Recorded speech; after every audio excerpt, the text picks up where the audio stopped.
সম্মানিত সুপ্রিয় দর্শক শ্রোতা দেশ ও প্রবাস থেকে যারা আমাদের সাথে সংযুক্ত আছেন, আমার ভিডিও দেখছেন অথবা শুনছেন, সবাইকে আন্তরিক প্রীতি ও শুভেচ্ছা জানিয়ে শুরু করছি আজকের প্রতিবেদন।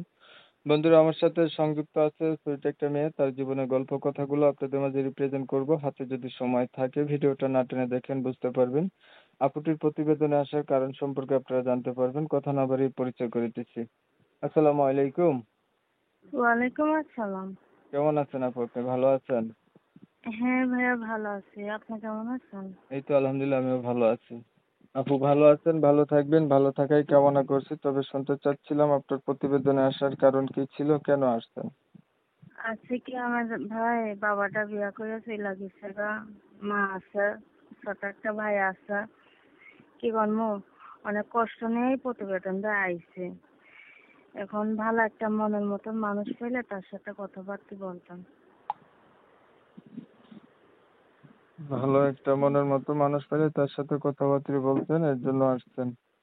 শুধু কথাই হুম, বলবেন না বিয়ে শাদী করবেন? বিয়ে শাদী করতাম, ভালো মানুষ পেলে ভাই, সবাই তো আর এক না। তার জন্য ভালো একটা মানুষ পেলে তার সাথে সম্পর্ক করবো, কারণ ছোটবেলায় বাবাটা ফালাইতে চইলা গেছে গা। তা তো একটা জীবন সঙ্গীত দরকারে, তার জন্য ভিডিওর সামনে আইছে। আপনার বয়স কত? আমার 18 বছর। বিয়ে শাদী হয়েছে?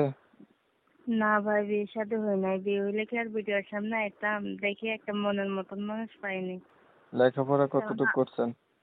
লেখাপড়া করতে পারি নাই ভাইয়া, গরিবের ঘরে জন্ম। লেখাপড়া নিজে চলতেই খুব কষ্ট লাগে, আর লেখাপড়া বাবাটা অনেক ছোটবেলায় ফলাইতে গেছে গা, তার জন্য আর লেখাপড়া করতে পারিনি। এই পর্যন্ত প্রতিবেদন কতবার করছিলেন? প্রতিবেদন আর করি নাই ভাই, এটাই নতুন করতে চাইতেছে, কারণ করতামও না যদি বাবাটা থাকতো।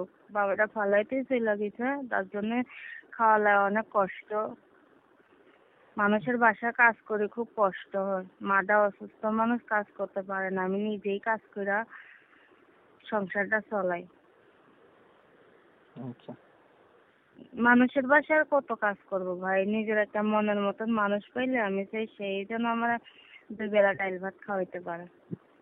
ঠিক আছে, আপনাকে ধন্যবাদ। প্রিয় দর্শক শ্রোতা, শুনছিলেন আমি কথা বলছিলাম, এই যে সুইট আপুটি প্রতিবেদনে আসছে, ভালো একটা মনের মতো মানুষ চায়, সুখে দুঃখে পাশে থাকবে এমন। তার বিয়ের বয়স হয়েছে, বিয়ে হয় নাই, আগেও কখনো প্রতিবেদন করে নাই। তো এই আপুটির সম্পর্কে যারা জানতে চান, নাম ঠিকানা জানতে চান বা কথা বলতে চান, তারা চাইলে ওনার নাম্বারে ফোন দিয়ে কথা বলতে পারেন। কমিউনিটি গাইডলাইনের কারণে আপুটির নাম ঠিকানা আমরা নিতে পারি না, আন্তরিকভাবে দুঃখ প্রকাশ করছি। আপনারা জানেন আমি এই রিলেটিভের ভিডিও দিই। ভিডিও যদি ভালো লাগে লাইক দিবেন, শেয়ার দিবেন, ইমো মেসেঞ্জারে ছড়াই দিবেন, আপনাদের মতামতগুলো কমেন্টে জানিয়ে দিবেন। চ্যানেল ভালো লাগলে সাবস্ক্রাইব করে রাখবেন। সবাই ভালো থাকবেন, সুস্থ থাকবেন। আল্লাহ হাফেজ।